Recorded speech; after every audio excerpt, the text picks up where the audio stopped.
E de volta à política brasileira, o presidente eleito Luiz Inácio Lula da Silva e o presidente do Senado, Rodrigo Pacheco, estiveram reunidos no Egito, onde participam da COP27 e aproveitaram para discutir a retirada do Auxílio Brasil do teto de gastos por 4 anos. Esta é apenas uma das concessões previstas na PEC da transição, que pode ser apresentada ainda nesta quarta-feira.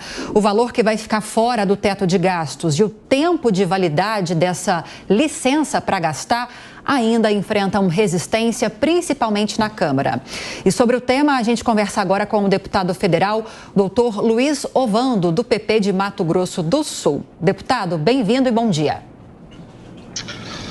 Muito bom dia, Lívia. Uma satisfação estar aqui com vocês para a gente conversar sobre esse tema bastante desafiador.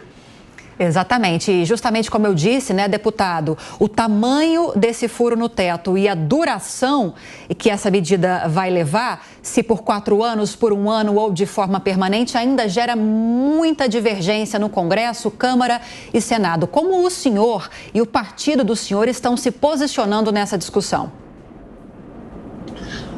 Bom, nós do partido ainda não tivemos uma conversa para tentar, vamos dizer assim, harmonizar posicionamentos, mas o meu posicionamento atual é de expectativa no sentido de ver o alcance disso e as repercussões, inclusive, da lei de responsabilidade fiscal, no caso, o furo do teto aí. Nós vamos ter que discutir sobre isso. De uma outra forma, nós votamos anteriormente a PEC, né, número 1 e 2, em que concedia auxílio aos caminhoneiros, taxistas, aumentava para R$600, e por uma questão de coerência, eu particularmente, deputado doutor Luiz Ovando, quero ouvir realmente essa explanação daqueles que são responsáveis para que verdadeiramente a gente possa assumir um posicionamento.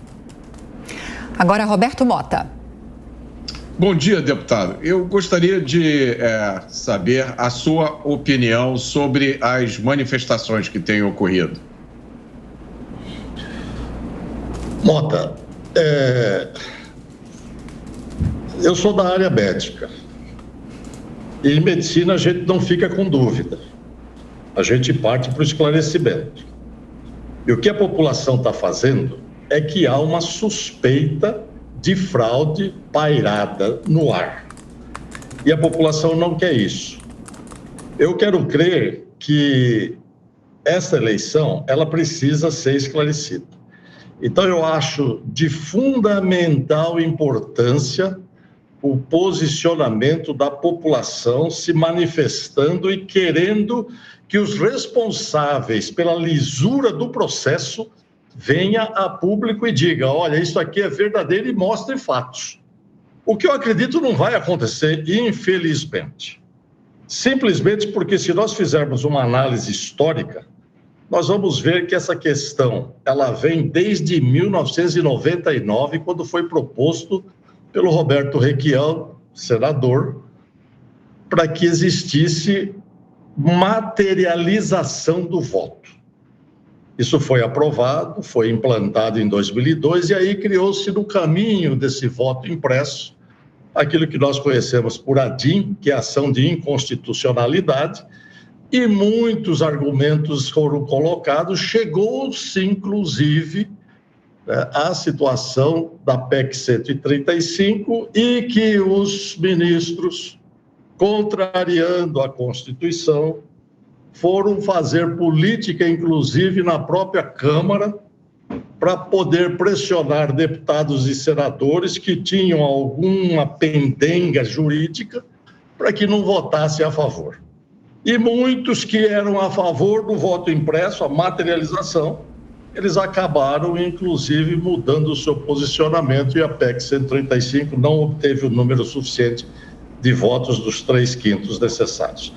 Então, a população está correta. Sim. É preciso esclarecer.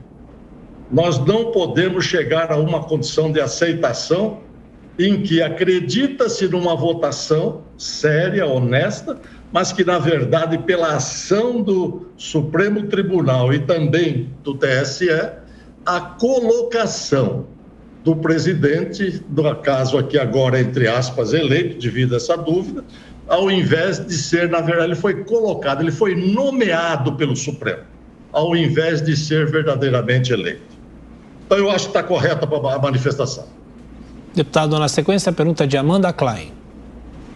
Deputado, bom dia. É perigosa essa sua afirmação, né? Dizer que ele foi colocado lá pelo Supremo e não eleito pela população. Não há nenhum indício, não há nenhuma apuração que leve a crer que possa ter havido fraude nas urnas. E não é só o TSE que atesta isso, embora isso seja o principal, porque é a autoridade eleitoral, mas também relatórios da OAB, do TCU e das próprias Forças Armadas, que não encontraram nenhuma apuração de fraude. A própria Procuradoria-Geral da República diz que não há como investigar porque não há o menor indício de que algum ilícito possa ter ocorrido.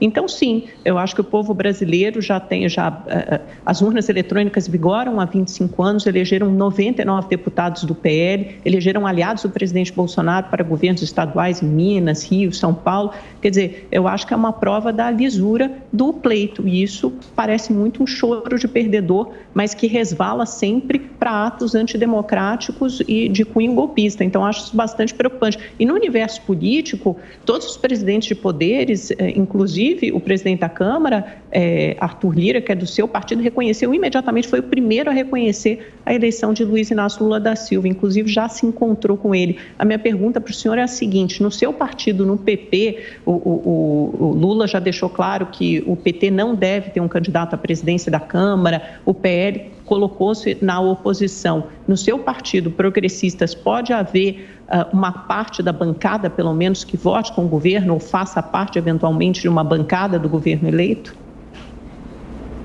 Amanda, bom dia. Eu quero dizer para você o seguinte: não tem nenhum risco e nenhum perigo eu fazer essa afirmação. Eu disse inicialmente que eu sou da área biológica e na área biológica nós não ficamos com dúvida, nós esclarecemos. Ontem, o PL entrou com um pedido de anulação da eleição exatamente porque houve inconsistências. Eu tenho o relatório das Forças Armadas e o que diz aqui é que nesse relatório das Forças Armadas eles foram impedidos de ter acesso ao código-fonte. Então, veja, isso, quando nós temos indícios, Amanda, nós não podemos ficar simplesmente com a satisfação de que alguém chegou, fez uma declaração em que alguém vai para a rua e diz assim: esses são golpistas. O que significa golpe? É importante a gente fazer uma análise fria disso. É golpe quando você quebra uma regra. E a Constituição brasileira, desde 1988, ela dá condição de manifestação diante a insatisfação. Ninguém é obrigado por lei a fazer ou declarar alguma coisa que não esteja convicto daquilo. E nem é impedido de que assim seja. O que a gente percebe é que, através da própria Constituição, nós temos, inclusive, parte da imprensa, desse consórcio de imprensa, cerceada. Então, isso é golpe. Existe uma regra, existem princípios, existem maneiras de se chegar a um determinado posicionamento, inclusive dando condição ao controverso, e você tem exatamente um cerceamento de quem deveria zelar pela lisura do processo. Se há dúvida, isso tem que ser mostrado. Então, esse pessoal que está aí, que é o pessoal que foi usado, inclusive, essa companhia, não me lembro o nome aqui agora, que foi contratada pelo PL, né, mostrando que todas as urnas, principalmente as urnas antes de 2020, elas são passíveis de serem adulteradas e serem manipuladas. E o Exército não teve acesso ao código-fonte. Portanto, o Exército diz o seguinte, que é possível que haja manipulação. E num processo eleitoral democrático, nós não podemos ficar com dúvida, principalmente quando essas alterações são muito consistentes e muito traumáticas, com mudança de resultado. Okay, eu deputado. concordo com você. em eleição a gente ganha ou perde. Eu perdi muitas vezes. Eu não tenho problema de perder e quero crer que grande parte de um jogo, quando você entra para jogar, você entra a jogar sabendo as regras. E essas regras não podem ser mudadas. E nós, Amanda, vivemos num país, ou seja, numa condição, não num país, mas numa condição material. Nós temos que ter a materialização e a pergunta é por que esse grupo que está hoje no Supremo Tribunal Federal trabalhou, fez campanha, agrediu a Constituição, contrariou o artigo 95, e que juiz não deve fazer campanha, não deve se envolver em política, e eles foram exatamente para isso, para manter, e derrubaram 3 projetos de lei aprovados, transformados em lei, inclusive um que a presidente Dilma foi, inclusive, vetou e foi derrubado pelo Congresso, e agora a PEC 135, que não passou com a participação. E, na verdade, nós temos evidências claras, indiscutíveis, de que há manipulação. Então, por isso eu volto a afirmar. Eu volto a afirmar sem nenhum medo. Essa verdade virá à tona, para que verdadeiramente nós tenhamos um processo sério que possa ser confiável. Agora, deputado... Não tem jeito. Nós já estouramos nosso tempo, mas cabe mais uma pergunta do Paulo Eduardo Martins. Peço brevidade para ambos, por gentileza. Serei breve, Lívia. Deputado, bom dia. Como o senhor tem... Bom dia, Paulo.